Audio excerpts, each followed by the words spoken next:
ସାଙ୍ଗମାନେ ଆଜି ଅଣ୍ଡା ତରକାରୀ ହବ। ଆଉ ଭିଡ଼ିଓଟା ଲାଷ୍ଟ ପର୍ଯ୍ୟନ୍ତ ଦେଖନ୍ତୁ। ମୁଁ ଶୋଇକିରି ଉଠିଲି, ଅଳୁସୁଆ ମାରିଲି, ଏକ୍ସରସାଇଜ ଟିକେ କଲି, ମୋ ଦେହ ଟିକେ ଭଲ ଲାଗିଲା।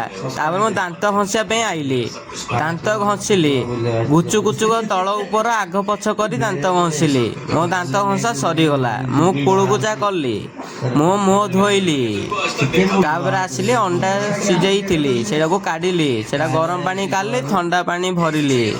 ମୋ ଅଣ୍ଡା ଥଣ୍ଡା ହେଇଗଲା। ମୋ ସାଙ୍ଗର ମୋର ମିଶେଇକିରି ଅଣ୍ଡା ଛଡ଼େଇଲୁ। ମୋ ଅଣ୍ଡା ଛଡ଼ିଗଲା। ଆଉ ଅଣ୍ଡାକୁ ମୁଁ ଟିକେ ଟିକେ କାଟିଦେଲି। ମୁଁ କାଟି ସାରିଲି। ମୁଁ ତେଲ ପକେଇଲି, ଆହୁରି ପକେଇଲି, ସରିଗଲା ତେଲ ପକା।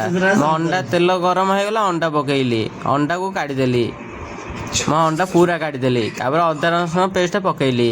ତା ଅଦା ରସୁଣ ପେଷ୍ଟକୁ ଟିକେ ଘାଣ୍ଟିଲି। ତାପରେ ଟମାଟୋ ସକ୍ସ ପକେଇଲି।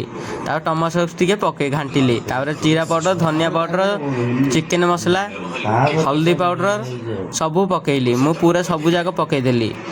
ତାପରେ ଲୁଣ ପକେଇଲି, ସ୍ୱାଦ ଅନୁସାରେ ଲୁଣ ପକେଇଲି। ଲୁଣ ପକେଇକିରି ଘାଣ୍ଟିଲି, ଭଲରେ ଘାଣ୍ଟିଲି। ଆଉ ଟିକେ ଘାଣ୍ଟିଲି, ପାଣି ଦେଲିନି, ଖାଲି ଘାଣ୍ଟିଲି।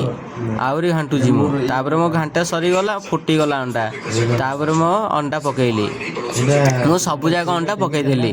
ତାପରେ ମୋର ଅଣ୍ଡା ତରକାରୀ ହେଇଗଲା। ସାଙ୍ଗମାନେ ଅଣ୍ଡା ତରକାରୀ ବଢ଼ିଆ ହେଇଥିଲା। ଭାତ ଥିଲେ ଅଣ୍ଡା ଖାଇଲି, ସୁଆଦ ଲାଗିଲା। ମୋ ଭିଡ଼ିଓ ଭଲ ଲାଗିଲେ ସବସ୍କ୍ରାଇବ୍, ଲାଇକ୍ କରିଦେବ।